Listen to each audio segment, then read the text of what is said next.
But it's super 70s, like late 60s or Yes, early 70s. 60s. Yeah, 67. 68. 68. I'll step away. Mhm. And yeah, very much recommend. It was extremely entertaining. It was really good. The art in that movie was awesome too, in like a cheesy style kind of way, but still really good. Yeah. Yeah. Yeah, it was good. Just writing some stuff down here. Because I've got my episode generated, but it doesn't totally make sense, so I have to do some interpretation. Yeah, of course. That's what happens when you use a automatic thing. Sometimes you Yeah, get that's weird right. results there. A genre generator. Hmm. Oh my god. There's actually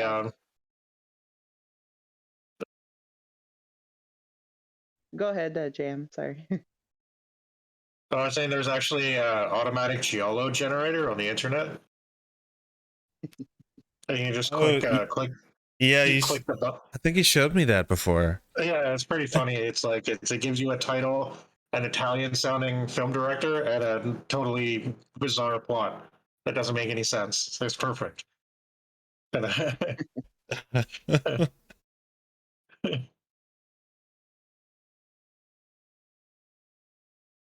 You know what the problem is with the younger generation?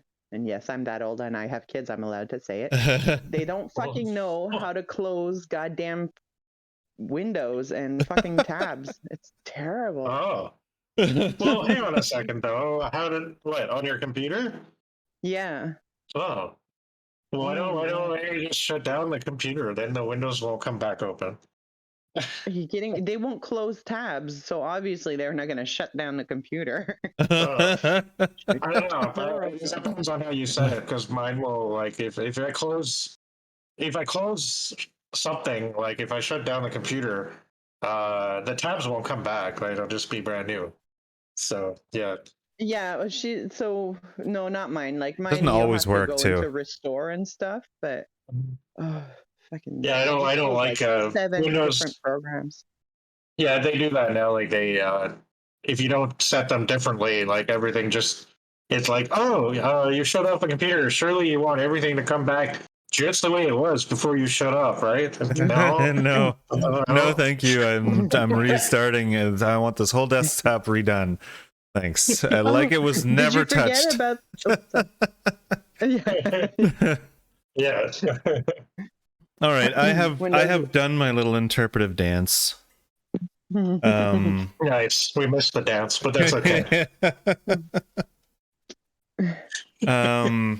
And so from what I remember from last time, we had expelled the enforcers. One of them was killed, and the other one was just kicked out into deep space, hands and feet tied.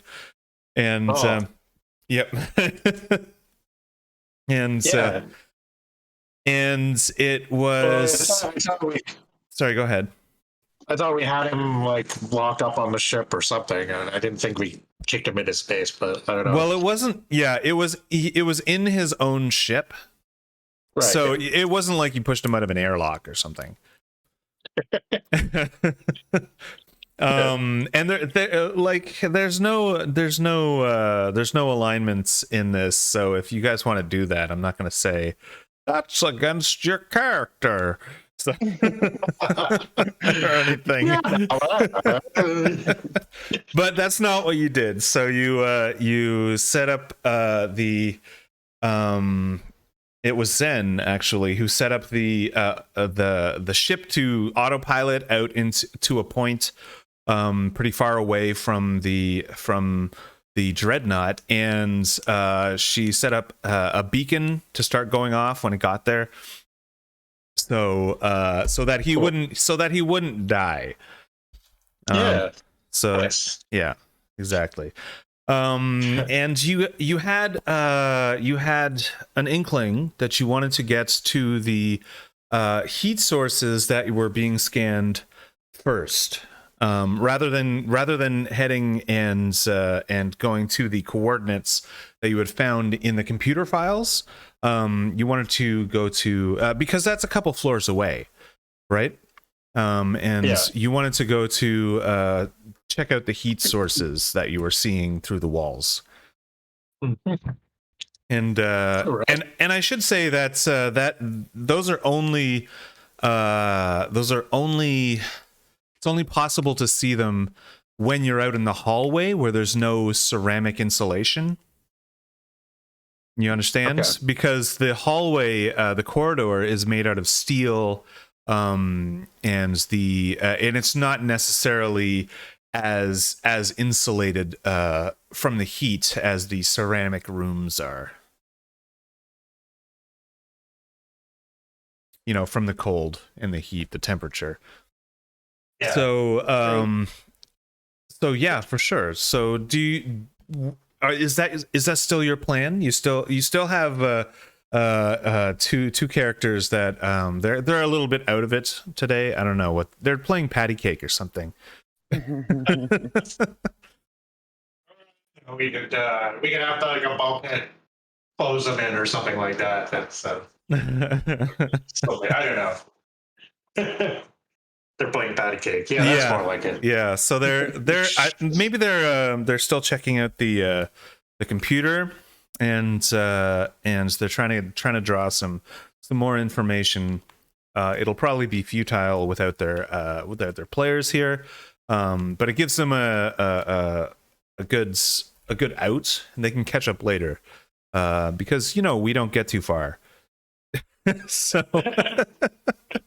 I mean, once in a while we'll skip across time and space, and once in a while we'll take a ship and leave for parts unknown. But usually, if we're walking down corridors, we don't make it too far before the session's up.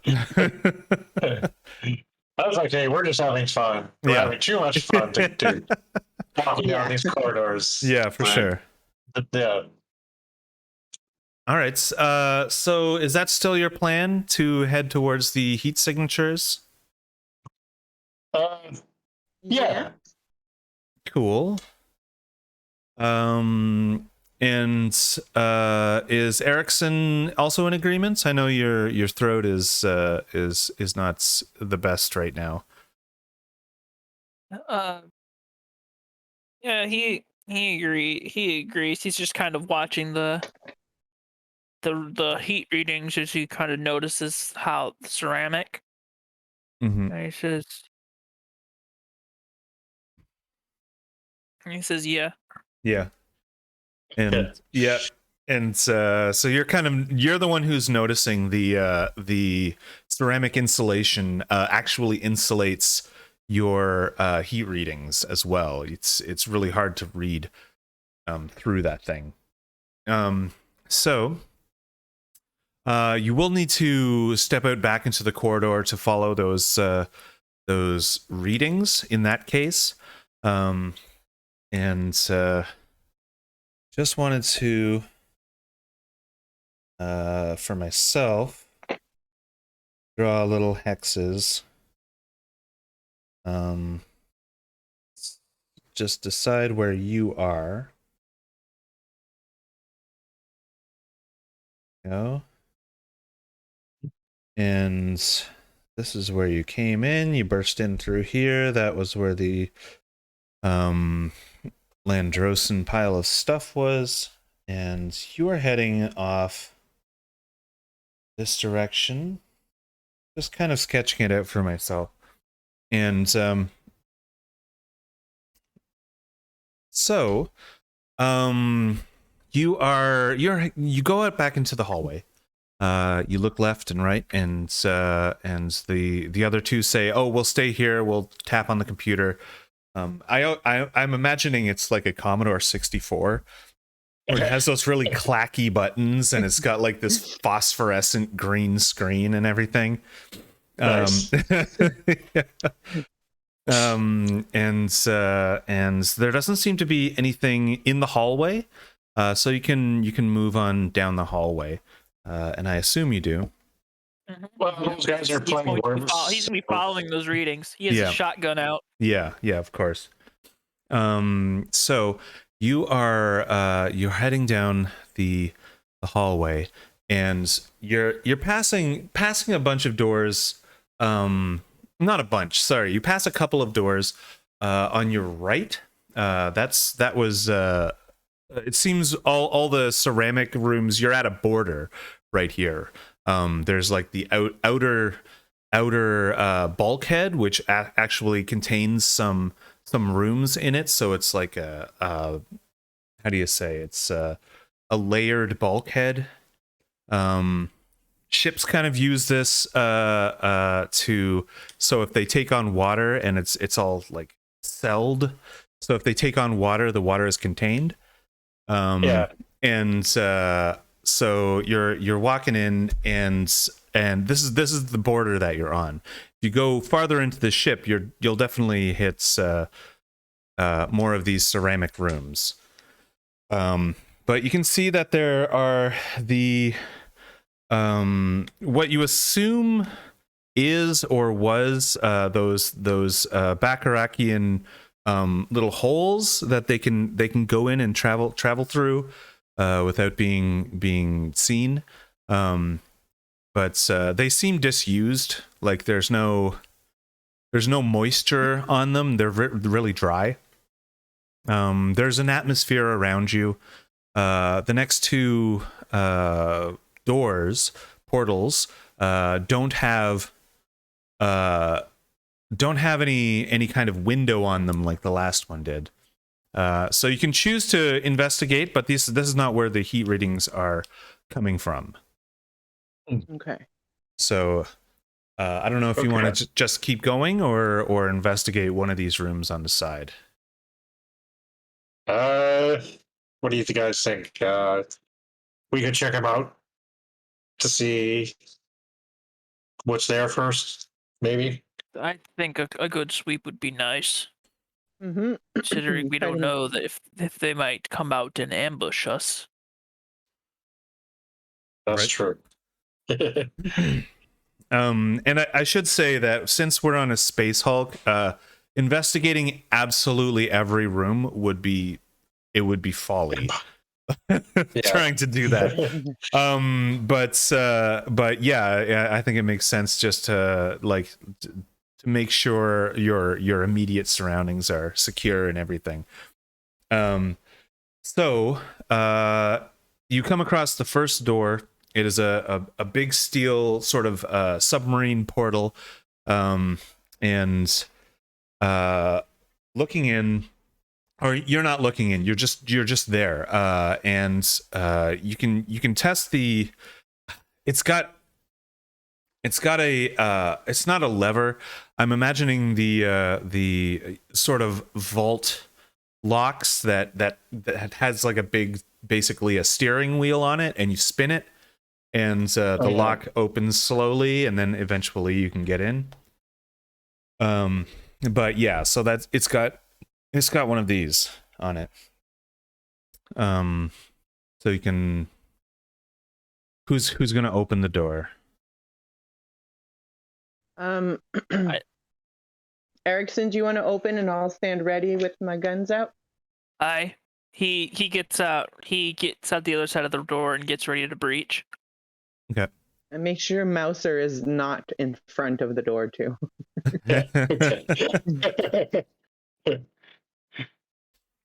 As soon as we're in position, he gives the countdown. He swings the door open and lets Candy look in. Right. I think for convenience, I'm just gonna say you had to move through an airtight seal, like another door like this, to get here, because I realized that this corridor is decompressed. So I want to sort of eliminate that just as a complication, because we've already dealt with it.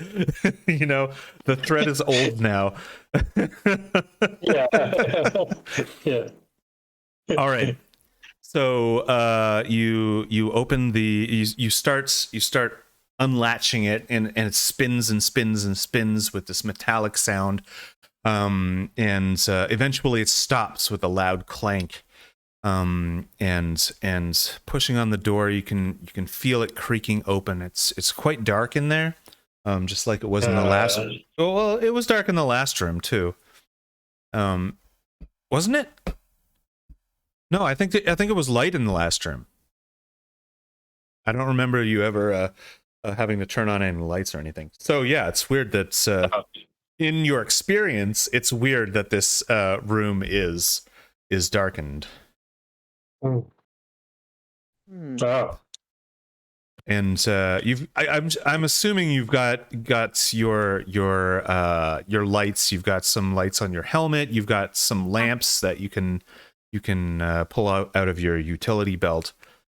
Yeah. Yeah, we're all wearing vac suits anyway, so Yeah. I highly doubt that we probably changed out of them. So No. No. so violent decompression is not really an issue. So. Yeah. It's more the light that I'm thinking of. Do you want to turn your lights on so you can see? Yeah. Yeah, cool. So yes. So you click your lights on, and the door's about halfway open, and you can see inside that there are a bunch of structures, like they're thin structures, like scaffolding. Oh, like shelves. And they're and you can see light glinting off these, so they're probably metal shelves. Shelves rather, and oh yeah, they've got these little holes in them, so they're kind of adjustable. And there are boxes all over them. It's so you can't like see very far into the room. You'd have to get in there to actually see it. Is there anything written on the boxes that we do see? Yeah, there is. You did leave your walking encyclopedia back there, so Yeah. you'll have to make knowledge checks to see if you like recognize the language. Not necessarily if you can read it, but if you get a high roll, then yeah, you can read it. Well, I'm certainly not rolling. 1 second. Yeah.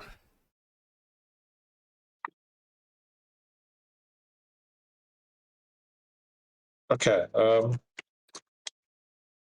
So we're running 2d6 in this, right? I think. Yeah, 2d6 and then add your Okay. knowledge to it. Right.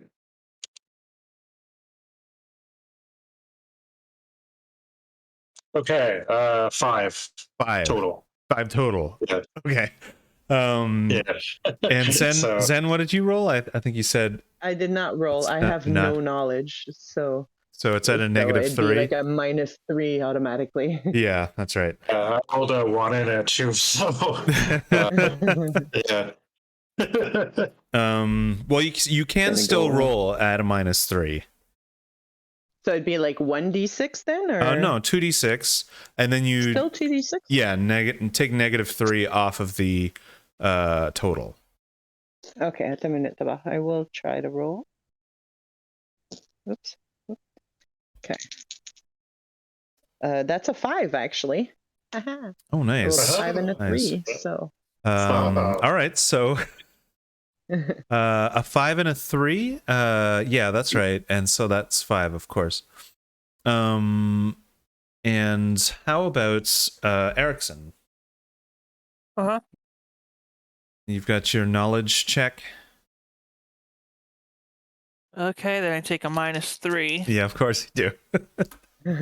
So, Yeah. the only one was I'm got a fucking 2 knowledge that still couldn't only roll Yeah. to get a 5.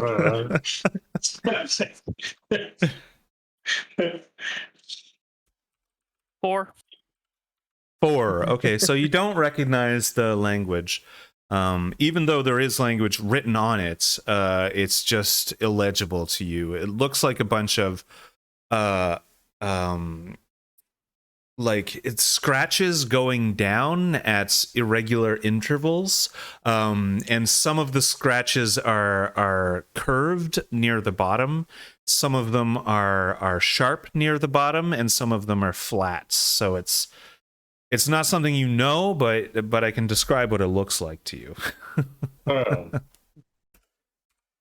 Most fascinating, but I don't know what it says. Let me just change the Twitch category, because it's still on still on what I was streaming earlier today. Ah. Okay. There we go. Changed. Cool. All right, so yeah, you're looking in. Your lights are casting left and right, and you see all of these things are in a similar language. Some of them are cans. Some of them are boxes. Most of them are boxes. And the room is fairly wide. It's about as wide as the last one you were in. Which is to say, you can walk across it in about a minute or so, but it's just obstructed by all this shelving. Right, there's a shelf that runs perpendicular to the entrance, so it's hard to say what's in the room, other than what you can see. I'm guessing that this is a storeroom. But I want to walk into the room and see if I can randomly open one of the boxes. Sure. Yeah. So there's a few boxes at a convenient height right in front of the doorway. You'll have to walk a few steps in, and you do that, and you open it up, and there. You don't know exactly what it is inside. They're like little metal and plastic pieces that have a hole in it. They're obviously a part of something, like a repair part or a manufacturing part, right? So it looks like it would go together with something else to create something, but you don't know exactly what it is. It's got like a couple tabs on it. It's made out of mostly metal, but partly some kind of plasticky substance. And there's probably about 50 of them in the box. They're maybe about the length of your finger. So there's that. Okay. Well, I'm not really looking for anything specific, and this is a pretty large room. So I vote that we check the next room. And as you turn around to say that, you can hear something in the room. It's like something tapped on a box, like it sounded almost like a skittering, like as if maybe a rat was skittering across a box or something. Oh, yeah. No, not rodents. Okay. Well, maybe it's worse than a rodent. Okay, so I kind of turn around and quickly walk out of the room. Okay. All right. So I will shoot towards the skittering. just shoot towards it. Yeah, perfect. Okay. It's gonna be hard because you can't see necessarily the target. So I'll make it a 10, which honestly isn't that hard for your character to hit. So roll a combat and hit 10. Okay. Oh, tabarnak. Nope, that's a fail. That's a 6 total. Okay. Oh. All right. So a 6 won't hit. Whatever it was, you didn't necessarily see it, but you heard it faintly from the doorway as well. Okay, I sort of thought that maybe I was the only one that heard it, but No. that's cool then. So yeah, and didn't want to shoot the thing itself. I just wanted to kind of shoot in that direction right. more. Right. Okay. All right. So you know. yeah, if that shooting in a direction like as a warning probably wouldn't even require a roll. So Okay. so you do That that. was fun, anyways. Yeah. So you do that, and you don't hear anything. I mean, there's still a ringing in your ears because you're shooting in a very enclosed space. And but after a little while, you hear it again. Like after a couple seconds. Mm-hmm. You hear it again, and it sounds like maybe there's two. Like it's coming from different directions, so there's probably like two of these rats or whatever. You shoot in that direction. Okay. All right.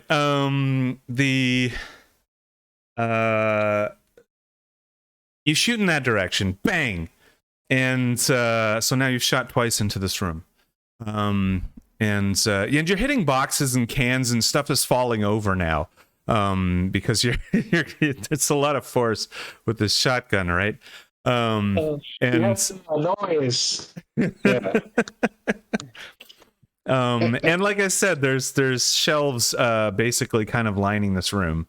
So you shot twice, and now you can kind of by the muzzle flash, you could see something that you thought maybe looked like a rat. It was like not really a rat. It was a little bit insectoid or lizardy or something. You know, it looks kind not that small. It looked kind of about the size of the it was like a little bit flat, you know, and it was moving with the slithering motion, and it was probably I want to say the size of a car's hubcap. But it has these long sort of spindly legs on it. So can I ask a question that should be something that I remember, but I don't quite remember? Right. Yeah. Okay. What did that, the log that we read? What did it say about the infestation these people were experiencing? No, I don't remember exactly what I said before, but the infestation is definitely there is. They are these large insects, right? There is a black carapace that they have, so they're very insectoid. And there's they're I don't know how much detail she would have gone into on their like morphology, but you get the feeling that these creatures were large, right? Yeah. And they breed really quickly, and they there was a reference somewhere in the notes to somebody being infested with their larva and everything. So there's so there's all of that. So they have a pre development stage. Yeah. It's kind of like probably a smaller creature. So that might be what we're looking at right now. Or almost looking at. And we don't know what is in those boxes. Well, you know what's in one of them. There was this kind of plumbus thing that's that you don't know the necessarily the use for, but you have now that you've shot a box and a stack of cans. The cans had some kind of like like really viscous, oily substance that started coming out. And the other box had some packets. It looked like maybe they were ration packets, maybe they were a powder that needs to be dry or something like that. And they fell out of the other box. So there's Right. there's different stuff being stored in here.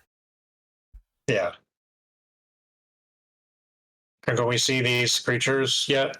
They just want I kind of froze the action as you were asking the question. But yeah, flipping around, you can definitely see these creatures as they duck down onto the floor. They don't duck down, they jump down onto the floor. And you can see there's a tail whipping behind them as they do that. And then they are very quick, and they are at your feet now. So this is a big problem for you because they have a problem with you. yeah. So you're I'm saying you, but I meant to say Mouser. You are the furthest into the room, and these things are now they popped out from under the shelf, right? So they like skittered under all the shelves and came closer to you. So you can decide now how you want to react to this. If you want to start shooting, if you want to run, if you want to bend down and shake their little spider leg and say hello, or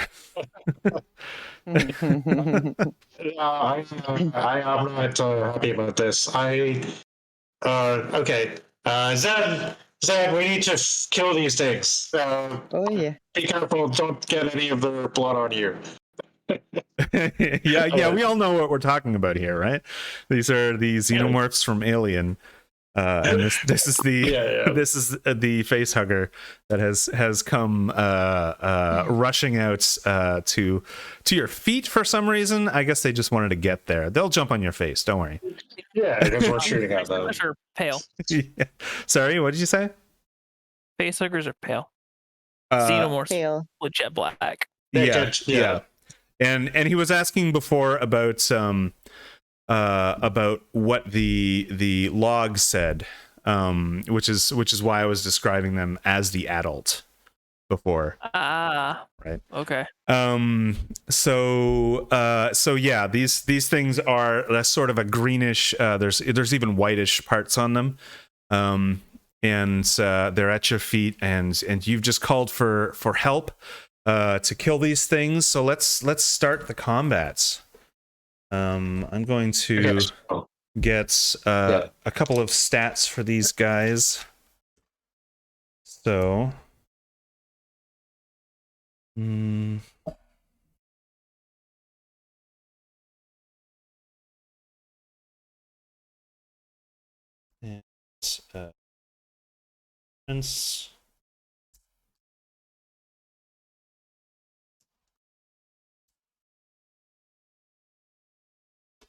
cool.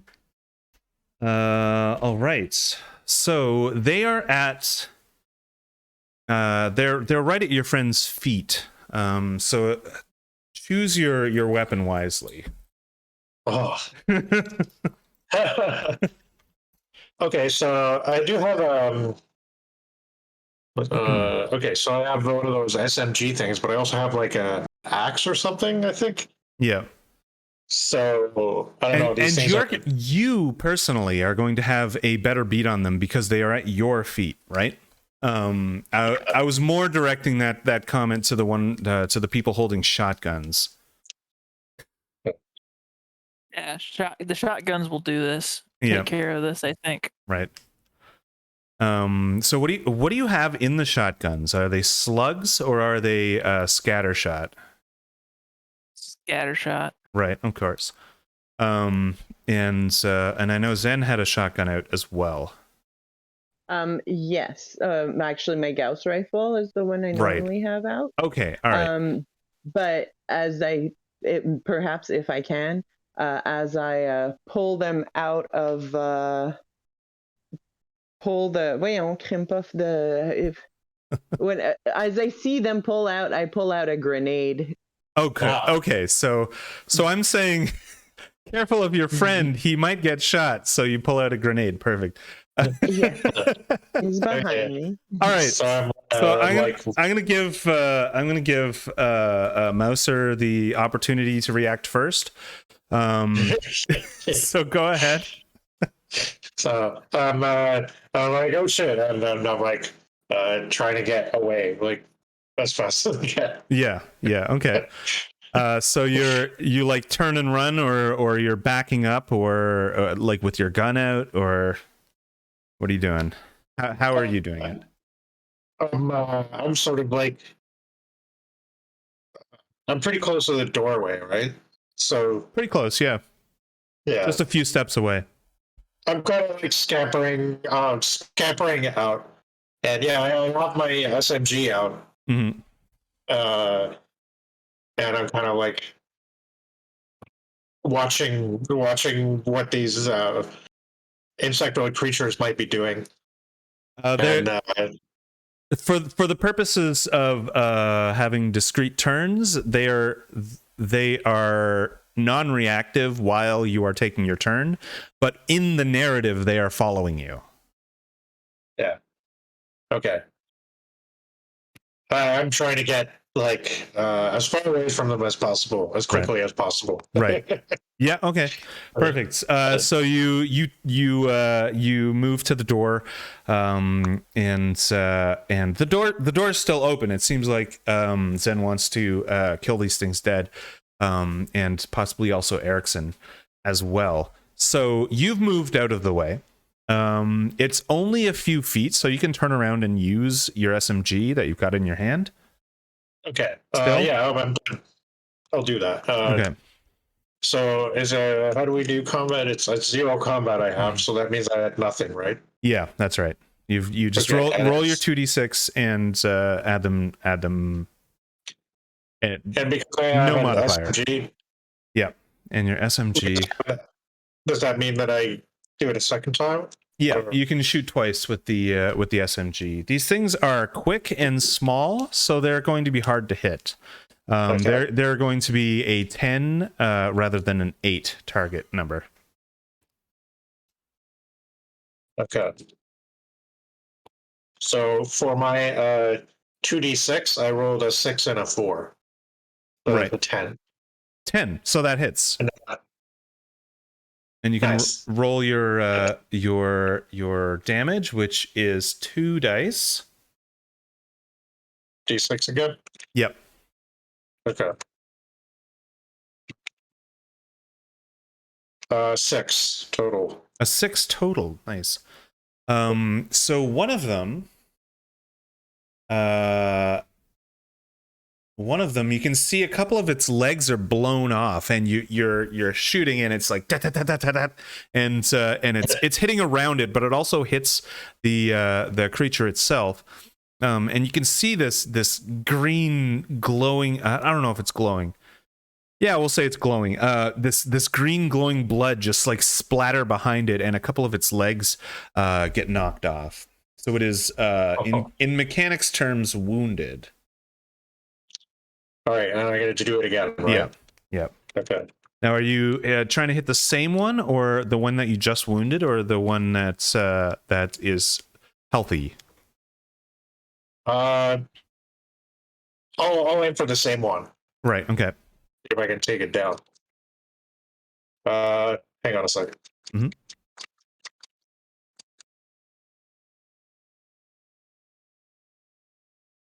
Okay.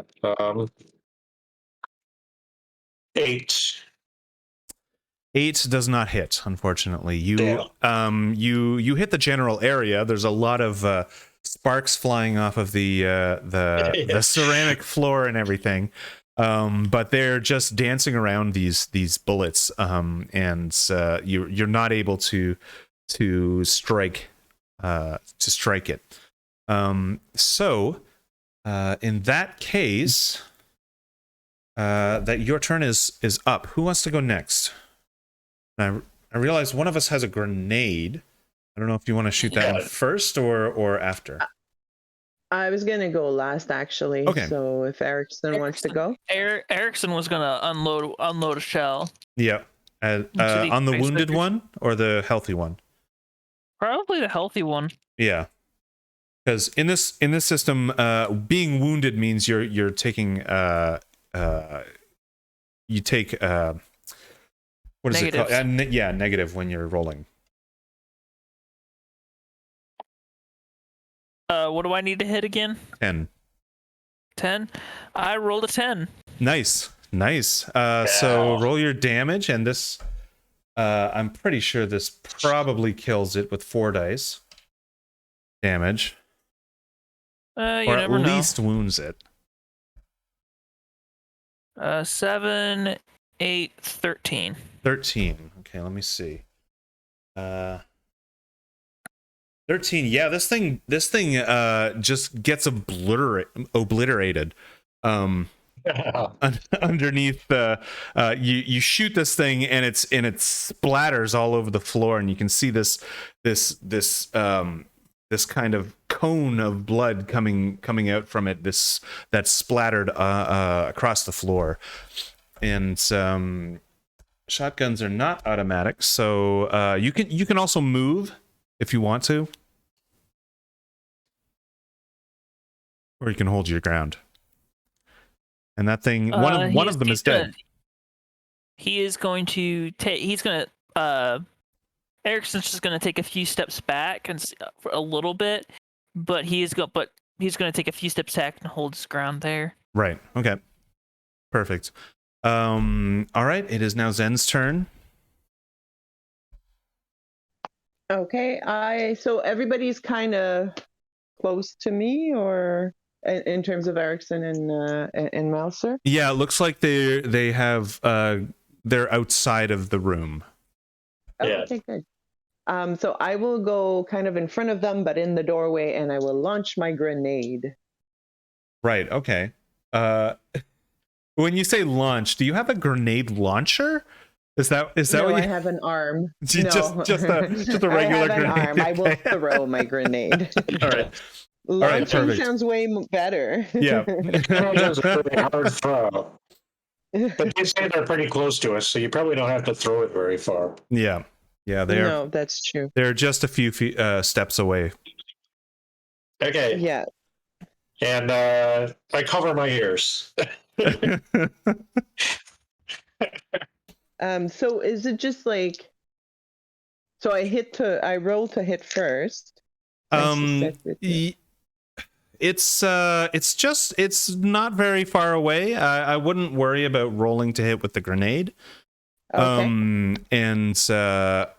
they haven't been able to move during this combat, so they're still sitting right there. And or the one is rather. So you lob your grenade, and I don't know if you have set it for like a specific timing or anything. No, I think it's just like a pin kind of thing. Right, yeah, like a pineapple grenade or something. So you toss that out, and you're standing a few steps away from it. So what do you want to do? You realize after it lands and bounces that you're probably a little too close. I will back away. Right. Okay. Maybe. Okay, so I will, if possible, kind of back out of the room and turn the corner. Whoever is right behind or right in the doorway, I will kind of push with me. Right. Or pull Okay. with me. All right. So I know Erickson stepped back, and I'm not sure because Mouser was scrambling, right? He probably got out of sight of it. I imagine. Is that right, Mouser? Like turned the corner. Okay, Yeah. so you can definitely turn the corner, and the grenade goes off. And good thing that you got out of the way of the door, because there is shrapnel hitting the other side of the corridor. There is also like a little spray, a little acidic spray that hits the other side of the corridor and starts eating through some of the metal. Oh, yeah. Right, so there's that, and you can see it start eating through and then stop as the blood becomes inert. There was not very much of it, and it's spread very thin. Like I said, it was a mist. Not something you want to breathe. Good thing you're in your vac suits. So, Yeah. but you're fairly confident that it has not affected your vac suits. It's not eating through it. But like you don't know, you're around the corner. You don't know if this thing's dead. All right. A few seconds goes by as they or as it takes its turn or lays there dead or whatever, and then it becomes your turn again, and nothing has changed. Okay. Wow. So these heat signatures we're going towards, we had a reason why we suspected those were not the creatures, right? Yeah, because these things, the acid flowing through their veins or whatever they have is cold. They are cold-blooded creatures. Right. So the heat signatures are very, very warm, like a warm-blooded creature. Yeah. Okay. Well, that's good. That's good. All right. Well, do we want to check out the other side room, or do we want to go straight on to what our original destination was? Wait, so what happened to my grenade? It blew up. And Oh, you, that- oh, I didn't have haven't to- you haven't Yes, looked I in missed- yet.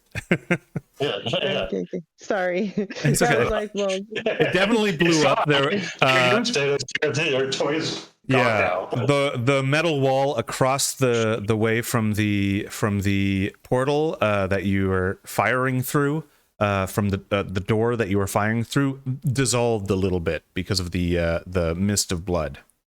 right. Okay. And it's, you guys are talking about going on to the heat signatures, and you can hear from the room, you can hear a metallic creak and then a whole bunch of things falling over.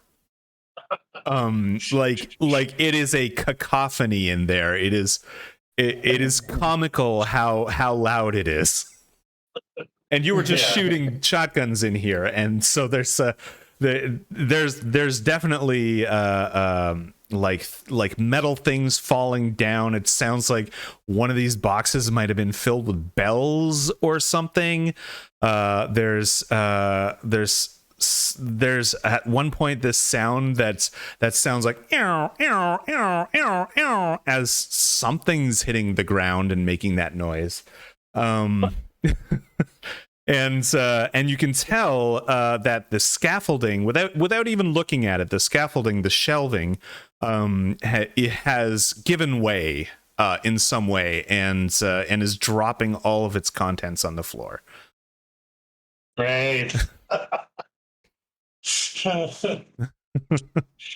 Nice. Yeah. Well, it looks like we'll have to apologize to whoever's in the other room making noise.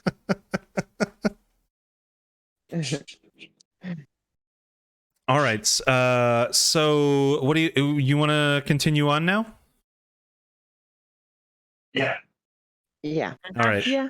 Looking in the room, you can't see any evidence of the bodies of these things anymore, because there's just a big old pile of stuff on the floor now. And probably a hole. Yeah, and there's a you can see some char marks, but this ceramic material is very, very hard. right? So it's not like a hole in the ground that you're seeing. You see, like because the ceramic is so hard, it's just there's no crater. Okay. All right, so you can move on to the next doorway and decide if you want to open that one as well. Should we do this? We're going to do the same thing as last time. Candy, remember? Yes. Maybe we should just go into the other room where the heat signatures are, because we sort of announced our presence anyway. I don't know. And you can see there are I should say that there are some doors that segment the hallway, so it's like you'll go down the corridor for a little bit and you'll have to open a door to access the rest of the corridor. You see, so it was a loud noise, and if something was close enough it would hear you, but through a couple of those doors, probably not. Oh, maybe not. Yeah. All right. Well, we can check it out. Check out the other door in this area, then I guess, see what's in there. But there might be more of those evil things. All right, so this door also has one of those big, submarine latches. So we can do that same thing if you guys want to. Yeah. All right. Okay. Let's take a look. All right. All right, so you start opening the door. And you've got your lights on preemptively this time. Yeah. And I'm just trying to think about what this room could be used for. So this is you open it up, and there are a whole bunch of and this room is in the dark as well. There are a whole bunch of bunks along the side. It looks like the bunks have been those the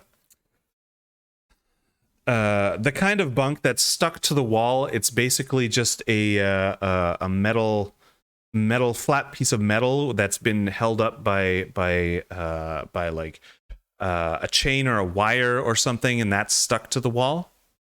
Oh yeah. You can see how it was connected to the wall, and it's not drilled in or bolted into the wall because of the material that the wall is made out of. It's another ceramic room. But it looks like there's an adhesive, some kind of like Velcro style material holding these beds to the wall.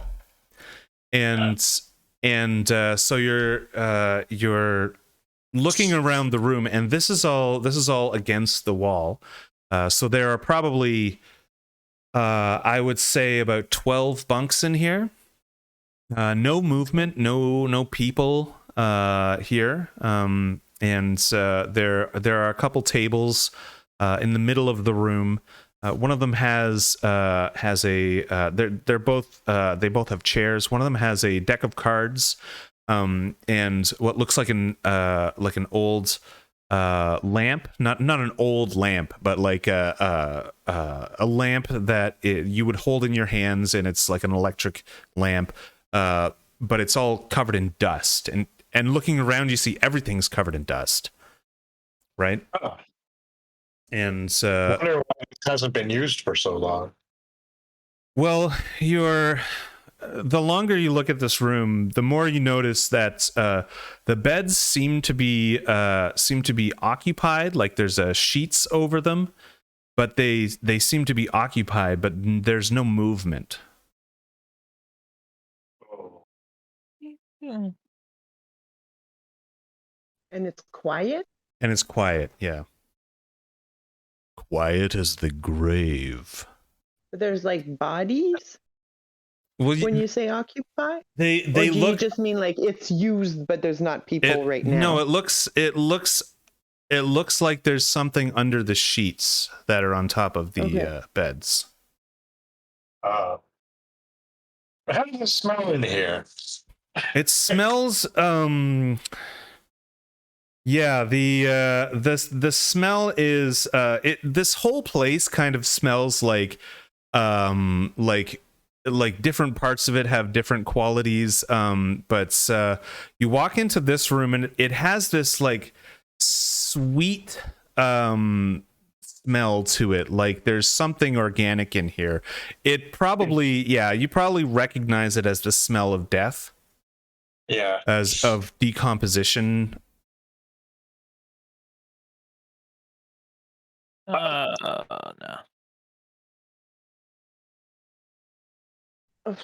So what do you think? You're still kind of just in the doorway looking around. So I had a good feeling about going to one of these heat signatures before, but now I'm not so sure. Because why would they hang out so close to this room? Right. Unless it was like not by choice, maybe, or something. You still have at least one more corridor's airlock, for lack of a better word, to go through.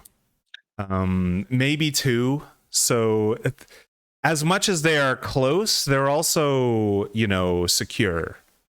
Yeah, they're not that close. Okay. Yeah. I don't know. Do we want to look more in this room, or do we want to move on?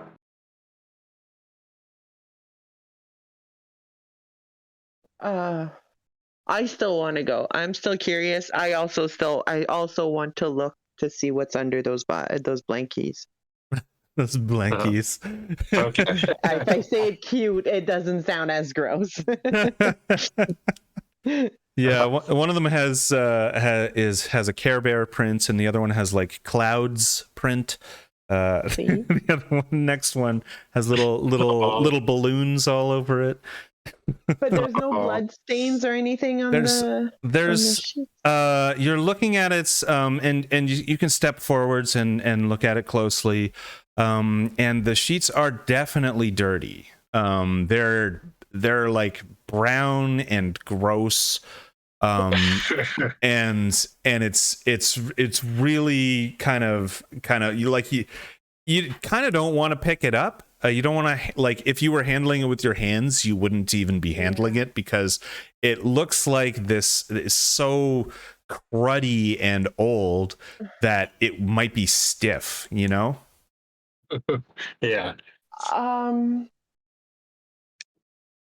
And you can see as you walk closer, you can see, yeah, it's kind of the silhouette of a person under there. Like a human body? Yeah, like a humanoid. Like a humanoid body. Like a human shape. I mean, legs and legs and arms and a head. Right. If you want to see if it's a Landrosian or not, here we can tell how it died. I have a feeling those little alien critters might be an answer to that question.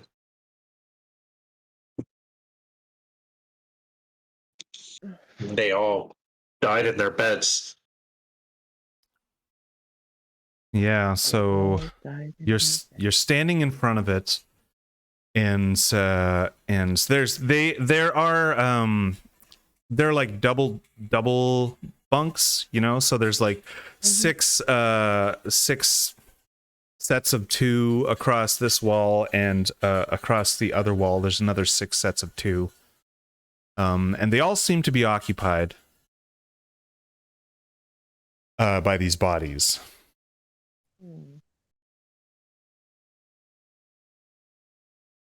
I bet you these aliens can't. I bet you they can't. They can't impregnate Bakarakias. Yeah, that would be difficult, wouldn't it? Right. You can't impregnate literal air. Yeah. Yeah. Yeah, so there's if there's any on this ship, and there seems that there was at one point, at least, because part of the infrastructure is made for them. Then they might be sitting pretty. Like, who knows where they are, though. Yeah. And it doesn't look like Levadians because they're not pig shaped. And the Landrosians had a specific physical characteristic that we know before. Yeah, they had a sort of a mandible feature. Yeah. All right, Zen, do you want to take a look at one of these bodies now that you're up close and personal already? Yeah. I'm gonna do it. I'm gonna do it. Okay. I'm gonna slightly lift. Yeah, you grip the edge of the sheet and lift it away, and it's not as stiff as you imagined that it might be, mainly because of the fabric was once upon a time a really nice fabric. So you lift it away, and underneath the fabric there's like this shine. There's a shine to it, like a nice like silk or something, and it still looks like you know how a silkworm or a spider will have its string, and it's fresh, and it looks like it's glistening. The underside of this sheet looks like that, you know. So you're lifting it away, and you can see. I don't know if you're lifting from the head or the feet, or just all at once. Head. The head. The head. Okay, so you lift it away, and you can see this almost perfectly mummified, obviously a Landrosan. This once vibrantly blue-skinned creature, now pale, eyes sunken in, their mandibles kind of pressed down flat in death, but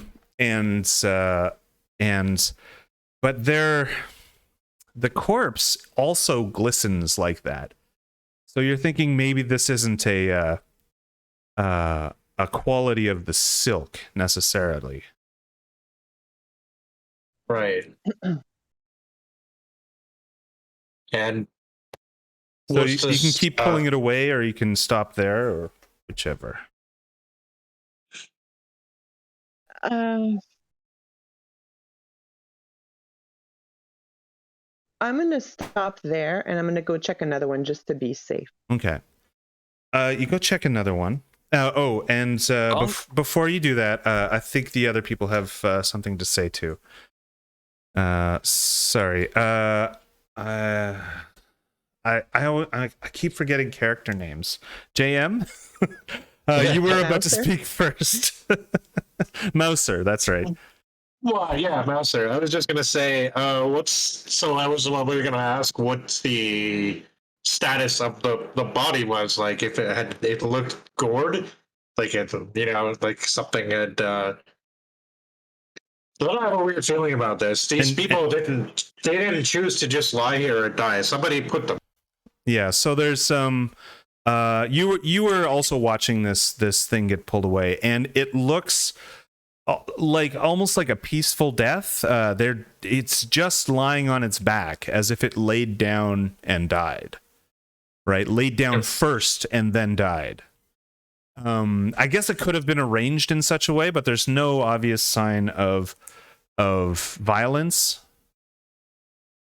Right? Tranquilized. But it also looks like a very old corpse, and it's weird that it's mummified in this way. Yeah. And so Erickson, you had something to say as well. I really didn't. Oh, okay. I just got up and checked something because I heard like a thump. Oh, okay. Okay, everything's good over there? Yeah. Okay, cool. It's almost 10 here. From what I understand is we're just investigating the room. We found a bunch of mummified bodies, and there's a rotten corpse smell in the room. Yeah, that's right. So I'd like you each to roll a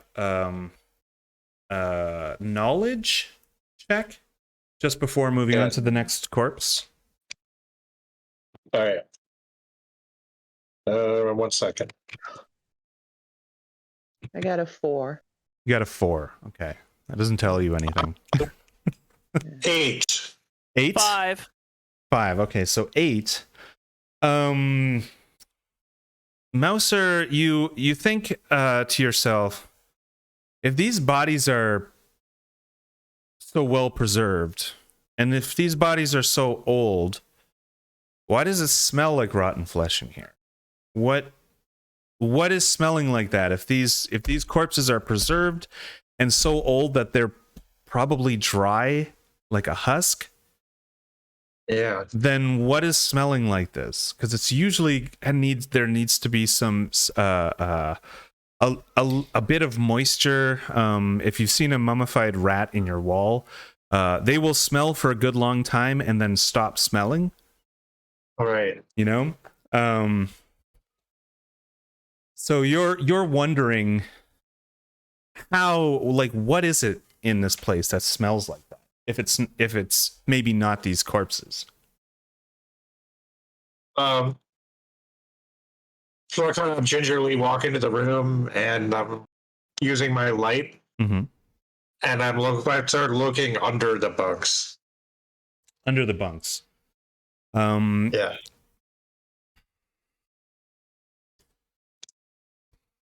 You're looking under the bunks, and there are things under there. They are sorry, not a capital T things. There are effects, personal effects underneath. There's no monsters under the bed or anything. There's like little boxes or chests that these people had in life, and there are little things like there a couple of them have like medical equipment. It kind of looks like there's you notice that there's one pistol underneath there. It's in a holster, like a kind of a how do you say that, a thigh holster. Yeah, because it's got the 2 straps around it, and so it's just personal effects. It's not necessarily anything strange. But then turning your head, as you're scanning this one side of the room, and you turn your head to look at the other side under the bunks, and you notice under the tables there is a big mass, and your flashlight goes over it. And it's obviously flesh. There's like just unidentified flesh underneath this table. And as your lamp goes over it, you can see it's glistening. Right? It's not desiccated. It is definitely sort of glistening. And you move your head back from sweeping over to the other side of the room, and you notice that it's got features.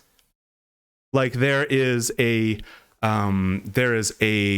mouth on it, and the mouth has these kind of mandibles. There's a part where it looks like there's 3 fingers kind of latching onto the side of it, like growing out of it and then latching onto the side. There's another part where it kind of looks like abs and a belly button. And so it's all a single mass of flesh. Wow. Anybody have ideas about this thing? Is it like something out of like H.R. Giger? Like is it like black? Is it like a black flesh, or is it just like pale flesh? It is there are pale parts to it, but it is mostly the color of like muscle and fat and sinew, right? Oh. As if something underneath the table was turned inside out, but not inside out, because it's got these features as well. So it was like splattered against the table. It wasn't splattered. It was like underneath the table. It took one of you getting down and checking near the floor to see it. And it is probably about 2 feet in length and maybe 8 inches wide. So it's long. Weird. I don't know what that thing is. At least I don't think I do. Nor do I. I don't know either. You can roll on your knowledge as well. Yeah, okay. It's a shame we don't have our knowledgeable characters as we try to figure this stuff out. I mean, I do have some knowledge. So yeah, you've got some knowledge. That's true. Yeah. Okay, but all right, 9. A 9. Okay. Does anybody else have a winning I got knowledge a check? 2. 2. And Smiles, I don't know if I heard from you yet. No. No. Is that a no you failed, or no I haven't heard from you? You haven't heard from me. Okay. What am I supposed to be rolling? Knowledge check. Knowledge check again? Yep. Yeah, you keep running up against stuff you don't know what it is. 2. Okay. So one of you got 9. So that's good. Mouser is looking at it. He's again putting it together. Like, obviously that's the thing that stinks. It doesn't. You're looking at it. It doesn't look dead. You know, it doesn't. It's still glistening. It still has I guess a kind of a slime on it. And you're thinking maybe this is some kind of parasitic thing. Because also the underside of the sheet and the body also looked very, very slick. Yeah.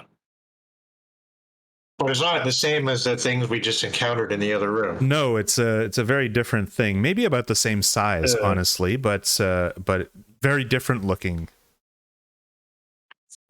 Something very strange going on here. As you're looking at it, but it's not. Sorry. As you're looking at it, you see that it is moving slightly. Yeah, that's what I was gonna ask. It is moving like if you've seen a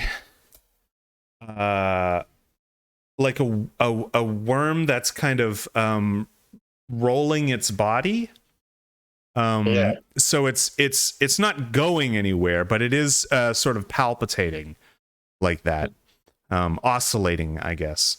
And the features are also moving independently. And you can see that the mandible, one of the mandibles moves very slightly, and one of the fingers clutches the side of its body very, very slightly. So it's definitely alive. You're getting the feeling that it's a parasite and that it's connected to the bodies. Yeah. Huh. What do you want to do, guys? Do we want to go away from it, or do we want to tempt it out of its torpor? I'm gonna shoot it. Of course you are. Before you do that, I just want to try some. I turn my light onto like maximum and shine it right on Right. Okay. It's you do that, and it seems to react. It rolls a little harder, but it's not. It doesn't like say shut the light off or anything or anything like that. But you can tell that it's definitely not. It's not moving anywhere, right?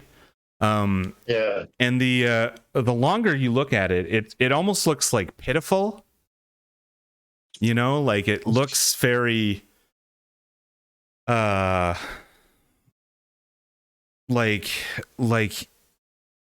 you want to do something for it. This is a feeling that you're getting inside of you, that you want to do something for this thing because it's so pitiful. It's just like a mass of flesh, and it seems helpless, and everything. So that's kind of a feeling you get from it. Still gonna shoot it. All right. You're also looking at it. And everyone who is looking at it gets the same feeling, like they want to help it out in some way because it's so pitiful. It's just this unlimbed mass that can't do anything, and but you're gonna try to shoot it, but you're also conflicted by these feelings. So it's going to become a bit harder than normal. It's not moving, so it would normally be a 6, an easy shot. So it will bump up to about an 8. Okay. So it's kind of a zero sum. Hold on one second. Sorry. Okay. I'm trying to think, like, well, if I feel kind of, I'm gonna shoot it in a tentacle. Yeah. Because I know it's bad, but yeah, but I still feel bad for it. So I'm gonna shoot it in a tentacle, like right. shooting a. It's not really be tentacled, but it's got these digits on the side, these fingers, like 3 of them, so you can shoot it in that and try to knock some of those off. Yeah. And they're not all familiar to any of us, right? Like that did. No, you even passed your knowledge check, and it's not really familiar to you. I rolled a 7. A 7. Okay, so I rolled a 4 plus my 3 combat. Yeah, so that doesn't hit. No. You managed. You were trying to be so careful with your shot that you just completely missed it. Right? You waited until it rolled so that its digits were on top, and then you shot, and it just missed it by like a half an inch. Pardon me. Oh, well, I get a second shot. You are firing a Gauss rifle, right? Yeah. Yeah. So I will second shoot it. Right. That's better. So I get a 10. A 10. Yeah, so that hits. So you've hit it in the digits. And you were trying to be very careful with it, so I'm going to allow you to roll half damage. Okay, dokie.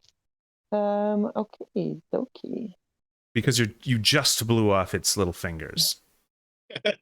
So half damage would be I roll my 4d6s and then cut that in half, or I roll just 2d6s. Whichever way you think is appropriate.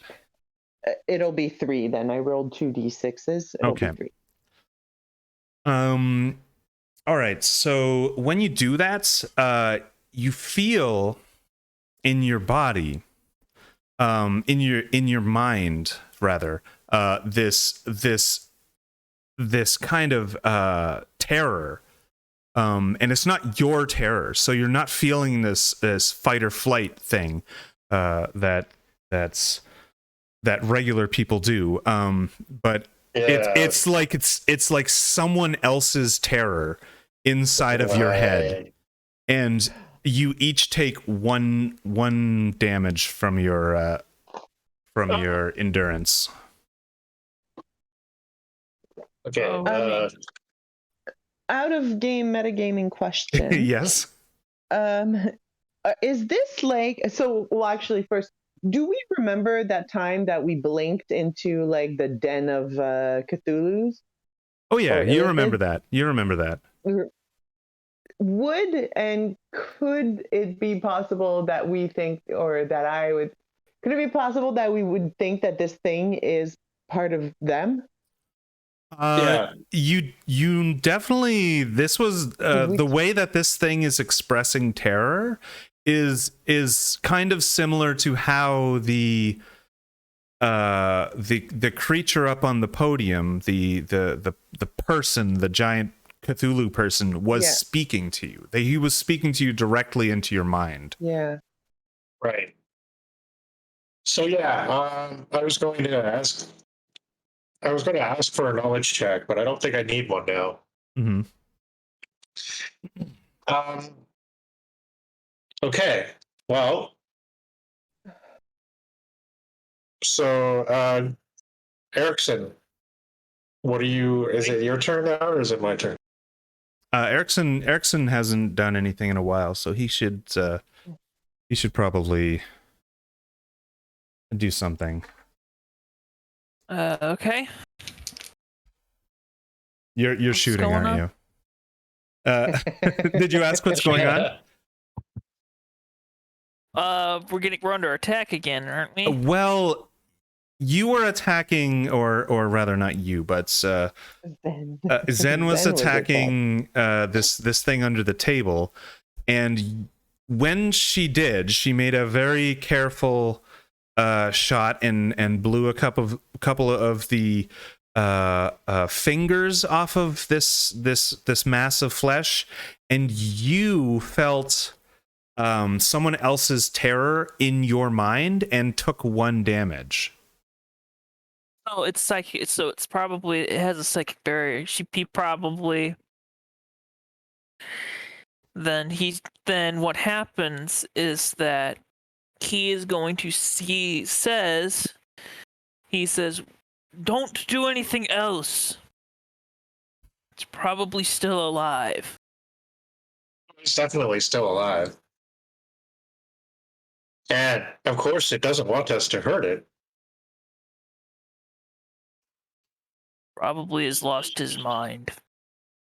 I suggest we leave it. Well, do we leave it, or do we try and do something positive for it? We leave it. Very well. There's no telling what it could do. True. But look at what it's doing now. Like, it's feeding, and it's going to become one of those giant squid face people. Oh, you're like gesturing around the room, like, oh, look at all these dead bodies. Because when you said, look at what it's doing now, I imagined you all just looking towards it. And it's just, So it's just still oscillating. It's in a weakened state now, but maybe when it was strong, it was actually strong enough to convince all these people to lie down and be its food, basically.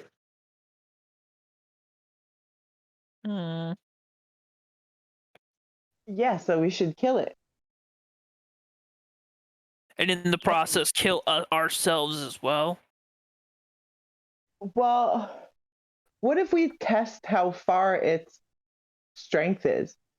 As in, why don't you guys like back up out of the room or something, and then I'll shoot it again carefully, and then, you know, and then go If that you way. have, if you have any more of those grenades, and if they're on a timer, you could set one of those that we could leave and just wait for it to blow up. Oh, that's way super smart. They're not on a timer. Can you guys run Yeah. fast?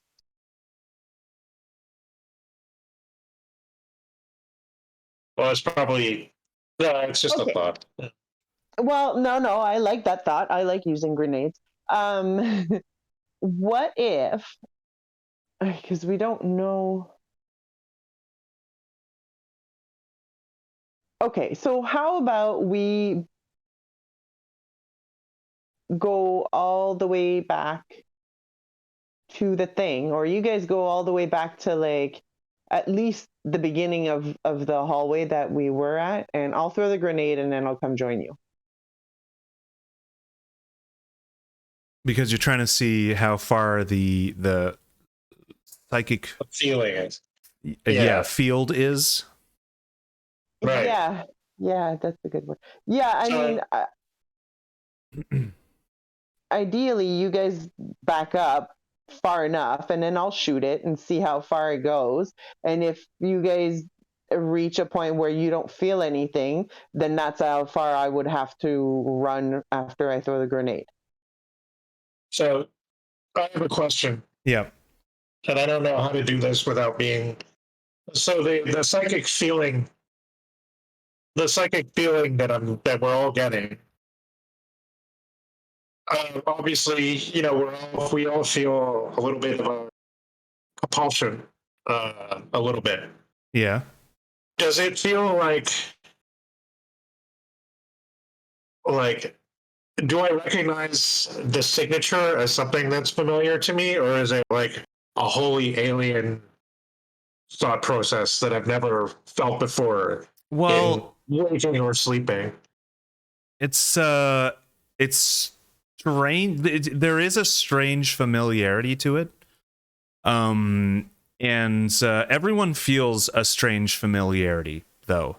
But for you specifically, there is more of a feeling of, I want to say, kinship. It's not like this thing's your brother or something, but there's a similar feeling of oneness between you and this thing. And Yeah. and I don't know how much of that you're communicating to the other characters, but there is like an extra layer for you. So,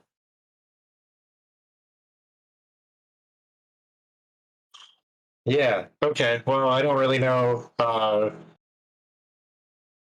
I'm definitely reluctant to take any more offensive action against it.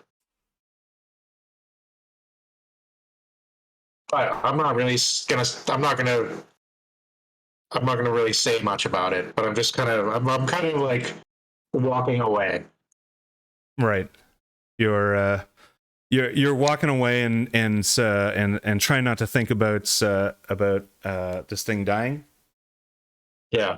Okay, so you turn around and you start walking away, but then you have pause because you still have this feeling, and in order to continue to leave this thing to die, you will have to actually make another check, another knowledge check. Okay.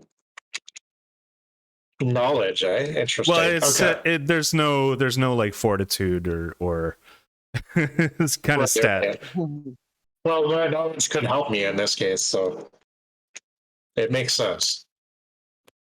Okay, 10.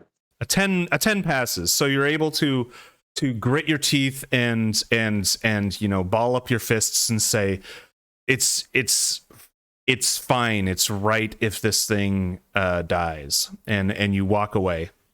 And who is it?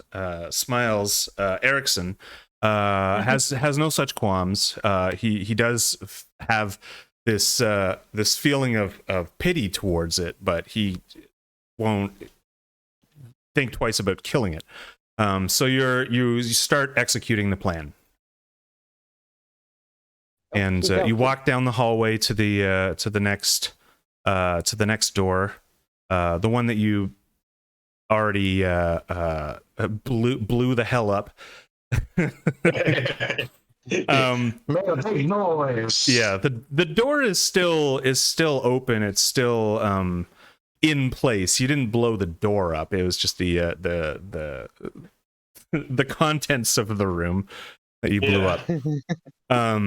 And so you get to there, and do you think that's far enough, or should you go to the next sort of airlock door down the hallway? You just keep going down. Erickson just wants to get as far away from that thing as it can, because as soon as it blows up, it's going to send out a psychic wave that's going to probably mind break people, whoever it is in the path. Right. Once we kill it. All right. So you head all the way down to the other doorway, and it's to the other sort of corridor airlock, and it is now Zen's turn. I'm gonna shoot it. Shoot it.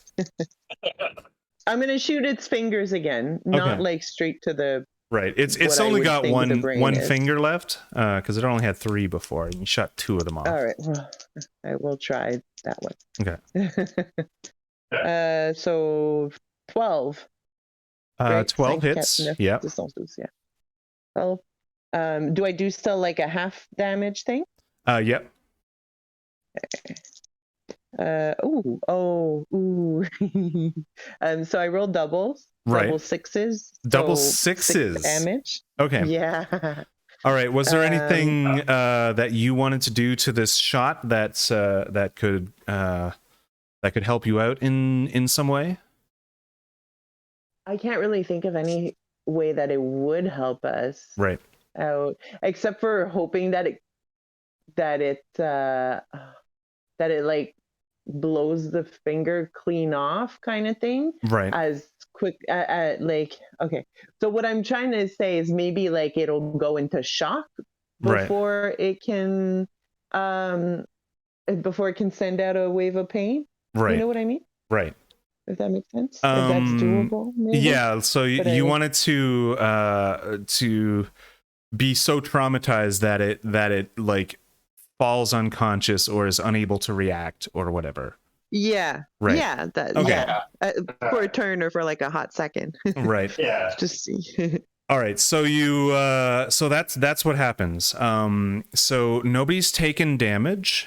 But you blow that last finger off, and you can see this thing rolls onto its side with the force of the shot, and then rolls back, and the mandible part is slack. It's like and it has stopped oscillating, and you might think it was dead. But it does have a kind of a breathing motion to it. It may or may not be breathing, but it has this motion to it. But it's some of its motor functions have ceased, and you don't feel that stabbing pain in your brain. Okay. That's Then better. So with my second shot, I'm gonna kill it, right. Okay. and then hope for the best. Mm-hmm. And so it'll be you're still suffering the pity thing. So it's still an 8 target. 4, 7, 8, 9, 10. So 10 hits. Yep. And Cat thinks it's 6 damage. A 6 damage? Yeah. Okay. So oh wait, no, I'm sorry. Okay. Yeah. Yes, it's a 6 damage. My 12 damage should have been 12 damage. Because I'm only, so my Gauss raffle is 4 four d6s. Yeah, that's right. And I'm only rolling 2. But my double 6s, I like half those too. So it should have been 12 damage. But that's okay. It doesn't matter because I roll a 6 again Right. as damage, as half damage. So you're still trying to do half damage to it. No, I'm trying to kill it. You're trying to blow it the hell away, right? So you hit it square in the body. You can roll 4d6. Oh, okay. So that's what you already rolled for 2 of them. Then roll 2 more d6. Okay. So 3 damage. So that for a total of 9 damage. Okay, 9 damage. You shoot straight into it, and this is your Gauss rifle, right? Yes. And it's at such an angle that's that the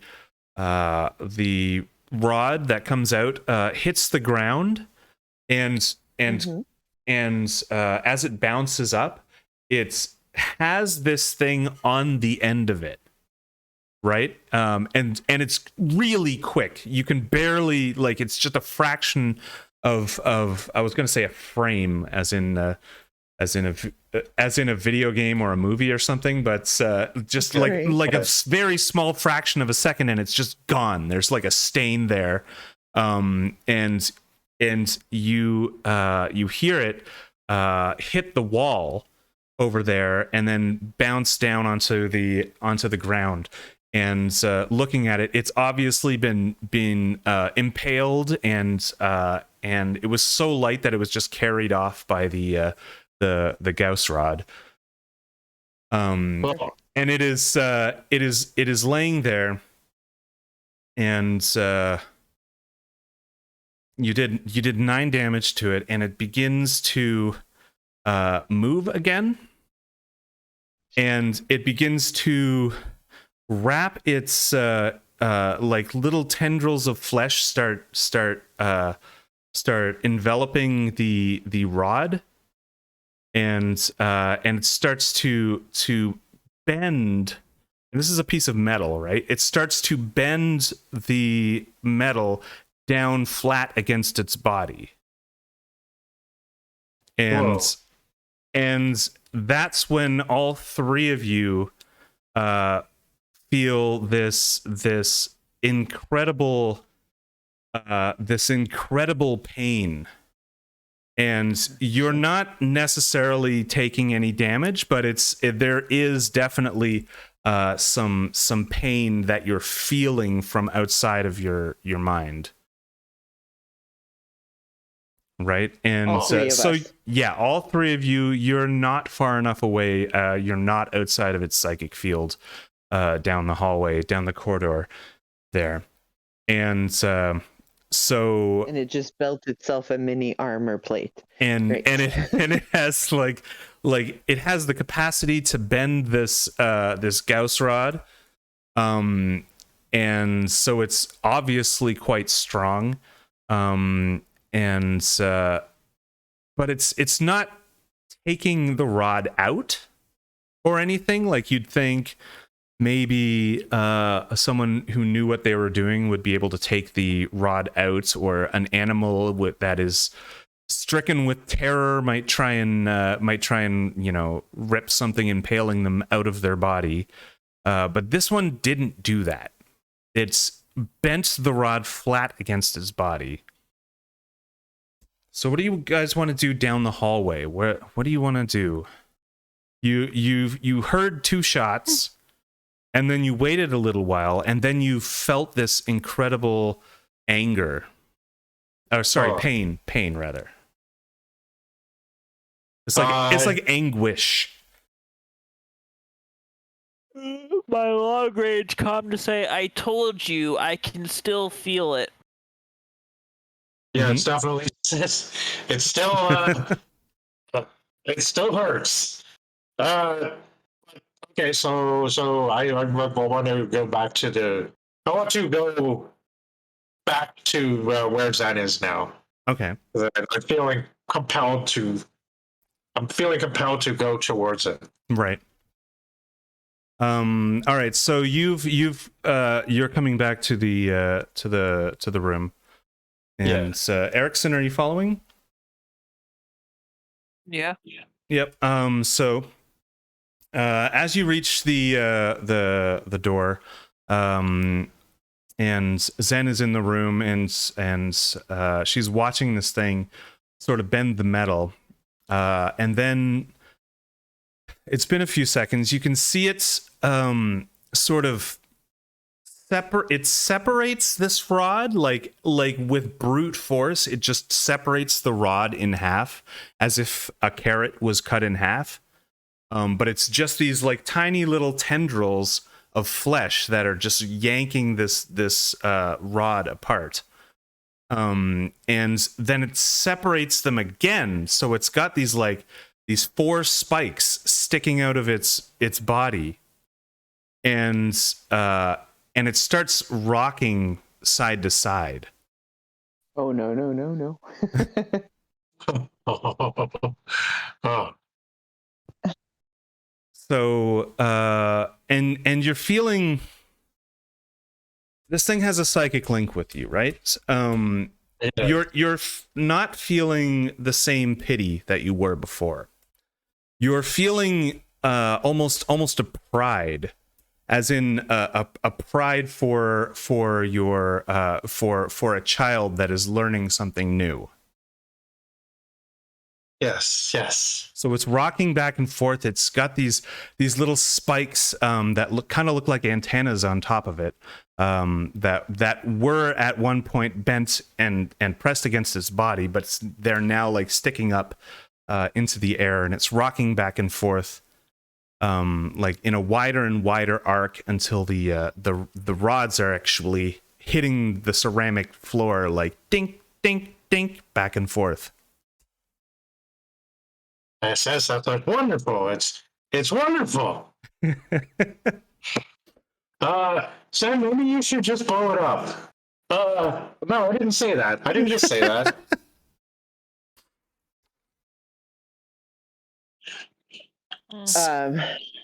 As I look at it, kind of terrified about what it did, I put my Gauss rifle away and I take out my laser rifle. Right.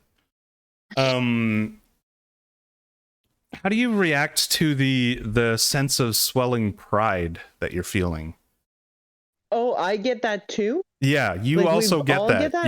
Yeah, all Oh. three of you kind of get that. There's I know that there's been some allusion to Mouser having an extra layer of emotion towards this thing, but you're all feeling this psychic bond as well. So even if it's if Mouser is making overtures to like he said, oh, that I'm so proud of that thing. He vocalized what you were feeling, but you're also feeling that in the back of your mind, but almost as an alien thought. Mm. I don't like it. No. So you don't. You're saying you don't like the sense I don't of like the feeling. the sense of swelling pride. Okay. Yeah, I don't like that there's something that's making me feel something that I don't feel. Yeah, for sure. It's and making me want to shoot it again. Okay, so you take out your laser rifle, and I'd like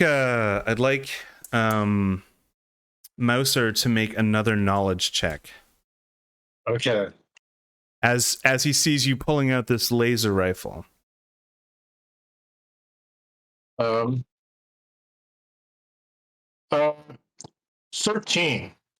13. Yeah, you pass.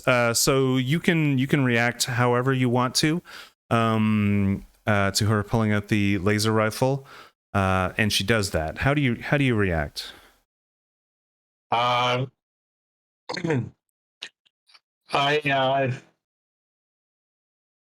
I contemplated millions, a whole bunch of different things, and I'm like, a part of me wants to say, hey, it's small, and it would probably not resist if we picked it up and put it in one of our backpacks and took it away with us. But Are the you problem is, crazy? I want to get this over with as fast as possible. And so I see Zen with her laser rifle, and she's going to shoot this thing, and she's probably going to hit it point blank. So I sort of steal my mental resources, and I close my eyes so that I can't see what's going to happen next. Okay. All right, and Erickson, I assume you're at the door as well. You can react. Yeah. You can react just how Erickson would react. There's no charm or anything over you, but you are still feeling this pride as well. So if Zen wants to shoot, go ahead and shoot your laser gun. I'm gonna shoot my laser rifle. Still trying to shoot this fight. 7, 8, 9, 10. 10 hits. 10. Okay. So that's 5, 10, 14, 15 damage. 15 damage.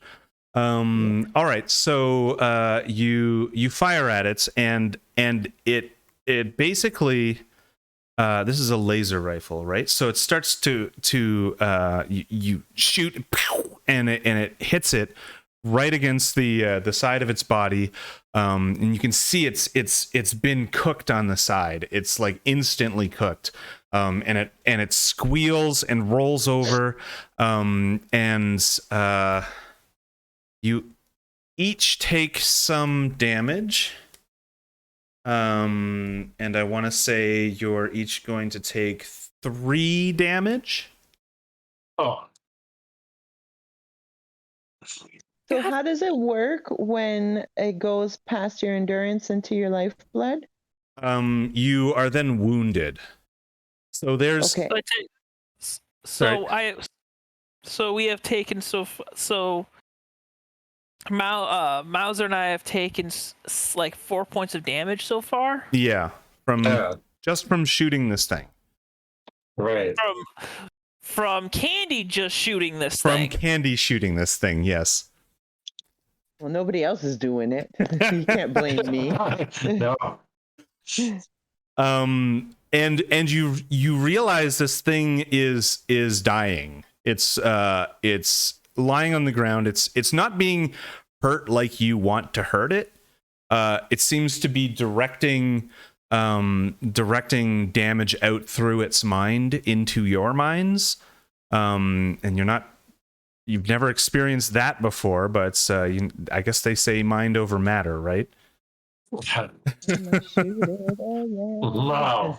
But it is definitely dying, and you can tell that if you hit it again, it will probably die. Yes. But you specifically just suffered a psychic wound, right? Me? Yes, because you went. Sorry. Did you go from endurance into your lifeblood? Yeah, so Yes. I have 3 endurance. Right. So with that, so I went down to 2 with the first -1, and then with that -3, I go down into my lifeblood by 1. Yeah. So you, even though you want to kill this thing, it is not dead. It is in front of you. You get this feeling of you wanting to protect it.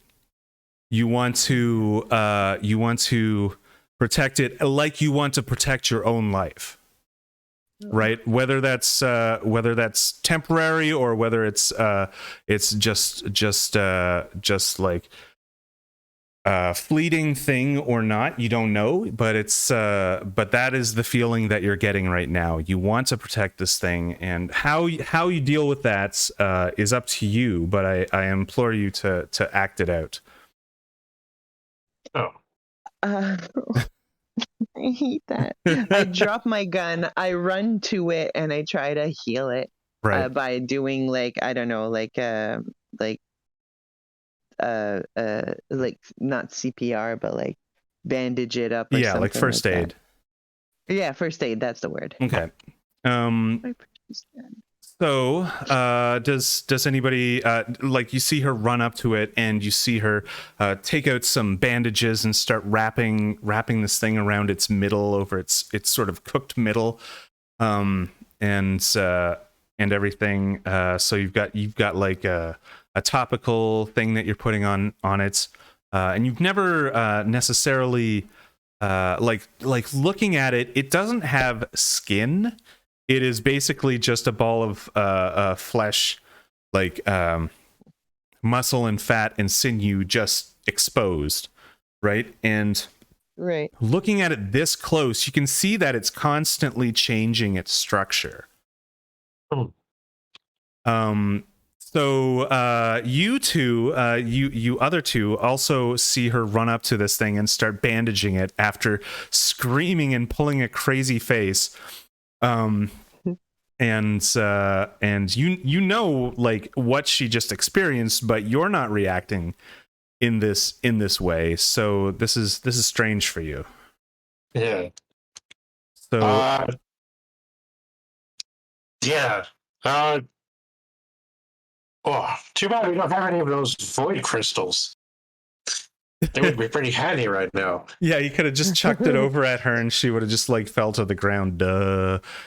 No, I'm not as affected by void crystal because of my Right, yeah. cyborg parts. Yeah, you're right. You've got like a I have it marked down. So. yeah, you have like a cybernetic brain enhancement that is good against void crystals.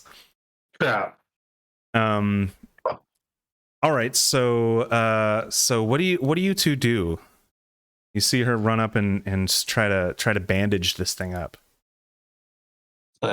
Erickson tries to stop her. Since he knows that it's dying, he's like, "It's too late. You can't go. There's nothing else you can really do."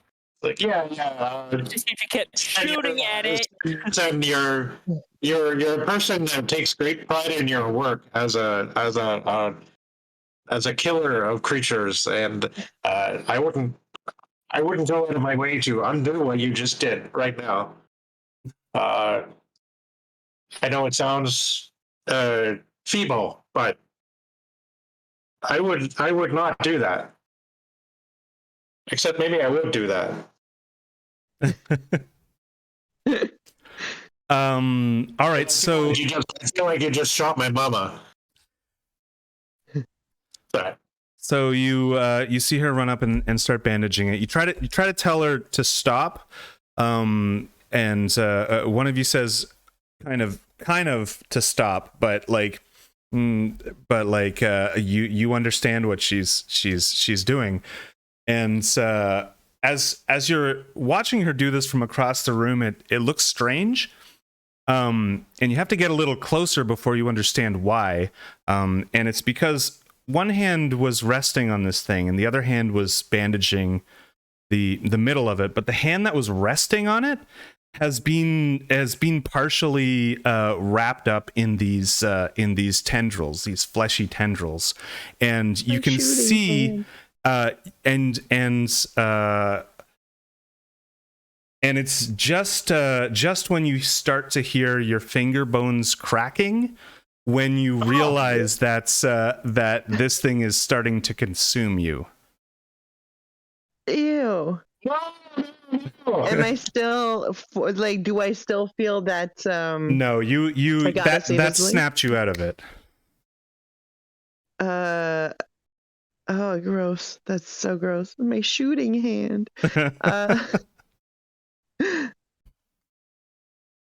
So I try to shake it off. Take it off. It has partially embedded your hand into it. It's not going to come off if you shake it. But you try to shake it, yeah. and there's more like a couple more snaps as the tendrils slowly envelop your hand. Do I feel pain or? Now you're feeling pain. Sorry, Okay. you weren't feeling Okay. pain at first, because Right. this thing was in your mind. But now you're definitely feeling a lot of pain. Okay. Cut it off as I grab my knife Right. to try to cut it off. Yeah. All right. So you grab your knife and you start cutting into it. That's so gross. What do you David. think a kind of medical skill would be here? I'm guessing that would be knowledge too, unless there's a I don't want specific to rely thing. so heavily on knowledge. I'm gonna say Yeah, this I is a know. combat role, something you're good at. Aw. Yeah. Okay. So combat? Yeah, Sorry, to try combat and roll? cut your hand out of this thing. Okay. Oh, of course. What? I rolled double ones. Okay. Double ones. So for a total Right. of 4. Right. 5. Sorry, 5. 5. Okay, so 5 doesn't do it. No. But you are cutting into this thing. And it has already been dying, right?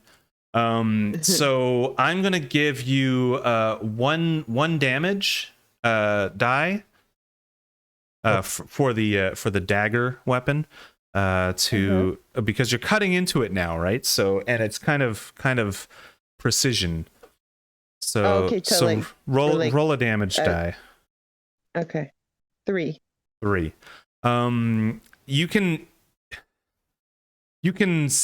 feel this thing go limp under your hand, and it stops doing its breathing motion, and it stops rolling with that rolling motion, and it stops moving its little metal antennas around, and the mandible jaw kind of goes slack, and you are fairly sure this thing is dead. You are quite sure this thing is dead. The problem being, as you look down at your hand, is that it has partially fused with this thing. Oh, tabarnak. And now it's Ew. dead. How? Oh, okay. Oh. How much of my hand is gone? I wouldn't say it's gone. Well, I don't know. It's broken and fused, right? It is the working part of your hand. The digits and the palm is fused. If it's not broken, it is definitely fused. And your digits are certainly broken. And it's gruesome. It's at like odd angles. Your hand. You're feeling a lot of pain. Yeah. Anybody's got medical training? I'm not sure. Do we? I would say probably Erickson has some really basic kind of field medic knowledge. If Erickson agrees, I would say that you have some like basic field medic knowledge. And Yeah. field medic knowledge isn't as in, oh, let's saw off this dude's leg because, oh my god, he got it caught in a Columbine. Yeah, that's kind of what I'm looking for. Yeah, so that's yeah. That's what I was insinuating. Yeah. Okay. He can check to see if he can help with this thing. Okay. The answer is 5 plus 2, which is 7, which is no. No, yeah.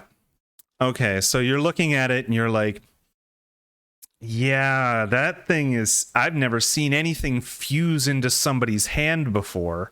And you're looking at it, and there is actually the flesh that this thing is made up of, it has come up through the palm and out of the back. So there's like tiny little tendrils just sticking up out of the back of your hand as it was trying to envelop your whole hand, and then died. Then cut my hand off. That's a bit extreme. Let's not do that just yet. Says the guy who doesn't have a monstery thing fused with their shooting hands. I can get like a cyborg one. I can get like a fake one. It's not that big of a deal. Since I'm not staying with that in my hand, that's gross. Plus, I'm not 100% sure it's dead. And what happens if I get too close to you guys and it revives or something? Or what happens if we shift back into that like octopus face people den and they're like, ooh, a baby, and then I'm not taking that chance. Wow. Okay. Well, if that's your attitude, then Yeah, that's my attitude. Get the fucking thing off. Are you kidding me? I like the way you sound like somebody's father. Well, if that's going to be your attitude. That's it, right? And I should say at this point, the psychic hold has been released on all of you. And Mouser, you can't help but feel there was some kind of lost opportunity here. But you're not like gonna try and give this thing CPR or anything. Like, no. You feel like this was the right thing. You're alive, so feel lucky. Yeah, I was gonna ask if I could. I mean, it's too late now, but I was gonna ask if I could roll against my compulsion and against the feeling that, oh no, Zen is in trouble, and use my SMG. But no, the thing's dead, so whatever, right? But yeah. So, I mean, you can still use your SMG. Her hand is in the way. Yeah, well, it's dead now. So yeah. All right. So, what are we gonna do about this? This thing is fused with Zen's hand. Yeah. The best way we can do is take a pickaxe to it and start carving it off. Yeah, like piece by pickaxe. Oh yeah, you don't want to be lugging this like thing around everywhere, but Yeah, but I don't want someone to be butchering my nubbin, or what will become my nubbin. He's Eric's gonna joke and pick up and try to see if he can find a knife that he can use. You say, "Don't worry, I'm a trained professional," and he's gonna start trying to cut away her knife from the table. okay. Sorry, say that again. You're gonna try and cut away her knife from the table? Yes, what the fuck? No. Ow! Damn it! Yeah. Sorry. Go ahead. Try that again. He was gonna cut her. He was gonna release her hand by using his knife to cut her hand away from being sucked in by the flesh. Right. So you're gonna like just carve this thing until her hand, partially fused, is at least free. Yeah. Right. Okay. Yeah, sure. That'll be a combat roll. Oh. Because I think that's where we settled on surgeon skills. Surgery, what's the difference? Surgeon or butcher? Same difference. Yeah. And this thing is dead, so it's not like it's fighting you, but you are trying not to hurt her at the same time. And it's very tough. It's slippery. It's got tough bits in it like sinew. So cutting it away is hard to do. So it'll be an average roll for an 8. You have a scalpel? I have a scalpel. Okay. A scalpel. I have a scalpel from I don't remember when, but I said I was going to take the scalpel. Right. When It was was it? probably With the from the knife and the enforcer. shotgun and the 3 grenades. Yeah, Yeah, it that's was it. probably from the enforcer ship there. I was probably joking like, "Oh, there's all these big old weapons and a tiny little scalpel." And I took the scalpel. All right. So with this new information, are you still going to let him cut it away, or are you going to work on it together, or No, I'm gonna give him the scalpel. oh, give and him then the I'm gonna look scalpel. Yeah, away. that's perfect. That's perfect. That will probably reduce the difficulty of it. If you want to take a few minutes to do it, so you don't even have to roll. Yeah. So just if you take a few minutes to do it, it can just be a given. Yeah. Cool. So you That's take a few minutes. This thing is now leaking fluid all over the floor. It's not acidic like the xenomorph blood, but it is gross and smells rotten. It smells like rotten corpses. But you managed to cut this thing away, and looking at Zen's hand, she can still move it and stuff. It's painful. Obviously, the fingers are broken, so you're gonna need to splint that and everything. But they're still there? But the tendrils are still like through your fingers and through your palm. And looking at it, it kind of looks like how I imagine the heart ventricles look. They're kind of hollow on the inside. Mm-hmm. Right, so they're like these little tentacles that are hollow on the inside that have just been cut. So you've got these like little things sticking through your hand. Oh man, that's horrible. Yeah. Oh. All right, and you take some time and you set your fingers, and it's very painful. And you find some in your first aid kit or one of the boxes around. There's definitely some sticks you can set your fingers with. And so that's, you managed to do that well. Question. Yeah. Since I'm fused with the thing, even though the thing is dead, Mm-hmm. if I start thinking about moving the tentacles, will they move? Well, you're thinking about it, and you're trying to make them move under your bandage, and you would be able to see them moving under your bandage. And there's no movement that you can make happen. Like you're trying to psychically control this thing, but it's not working like you want it to. Okay. Yeah, because it's dead. Yeah. But it's So, like, fused. they did this before it died, so I just figured if it was fused, it was worth a try. But but okay. yeah, Yeah. makes sense. And I rolled for it too, so Yeah. so there was definitely a chance that you could do that. But no, it's not. You're not able to control this thing. But speaking from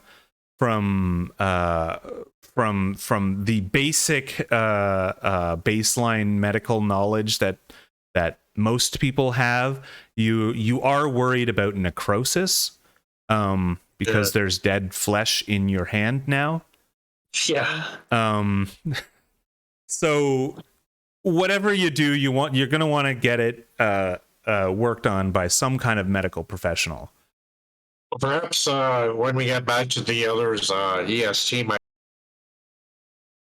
Yeah, EST might be able to help. I'm not sure that he has medical programming, but he can certainly access medical files. like medical manuals. Right. All right.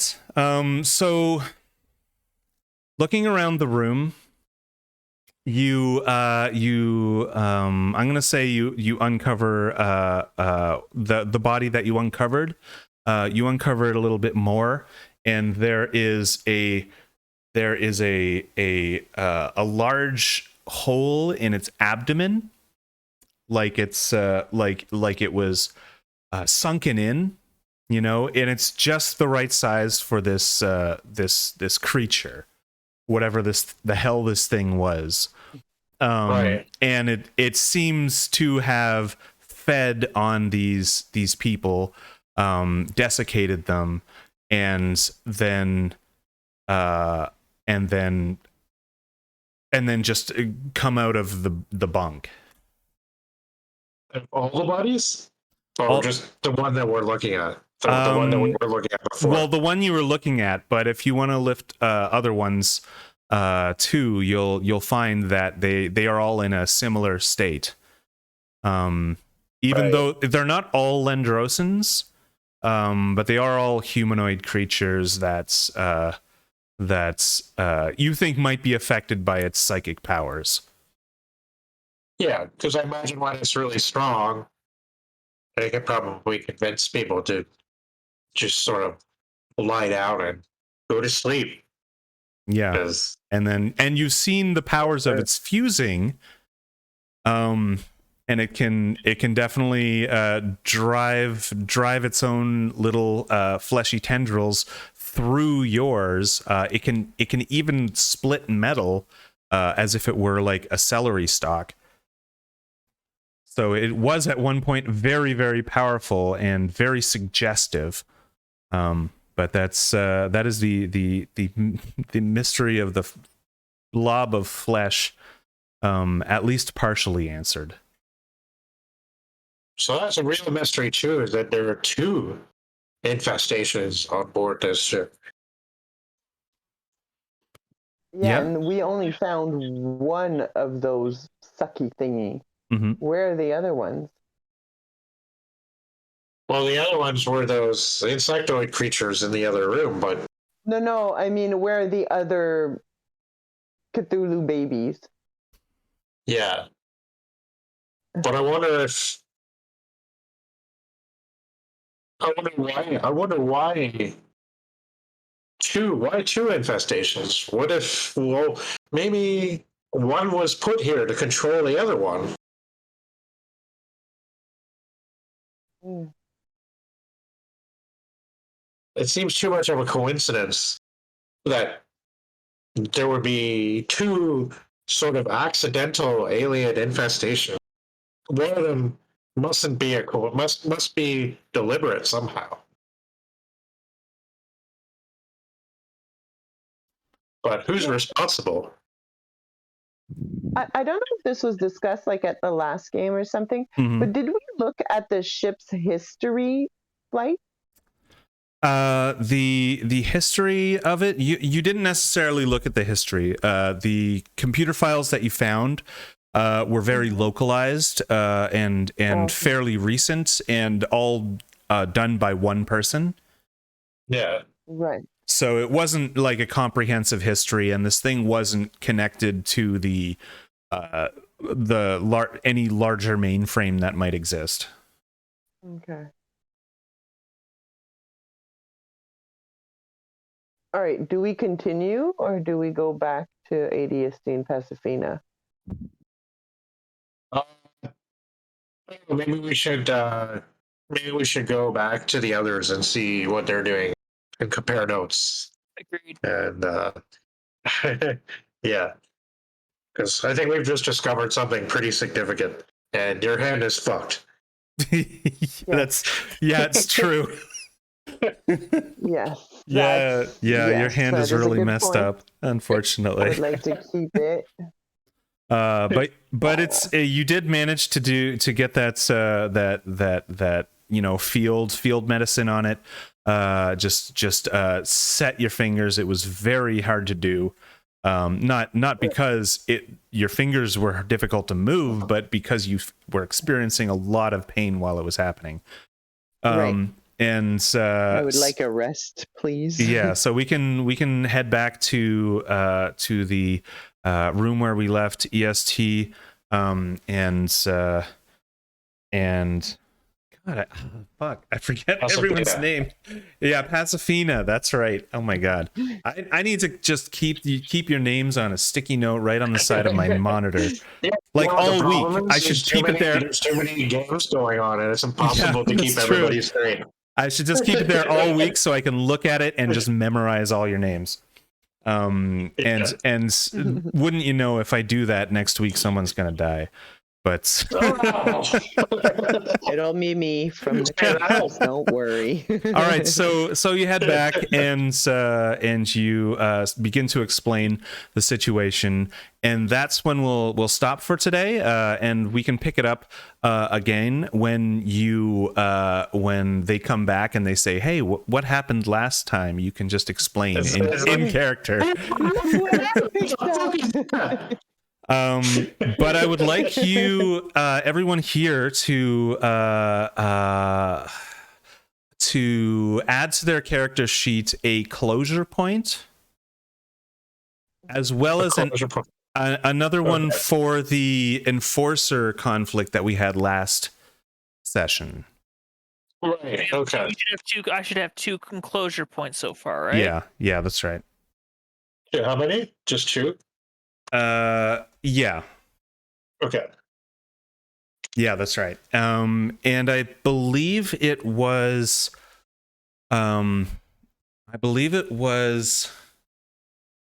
Zen who had one extra one for saying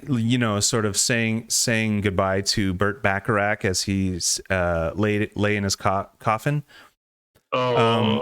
So she has one extra. She's got 3 closure points. Well, she definitely had an extra closure point after getting all that stuff up her head. Yeah, like what do you mean, the stuff off her hand? The alien, right? Yeah. Yeah.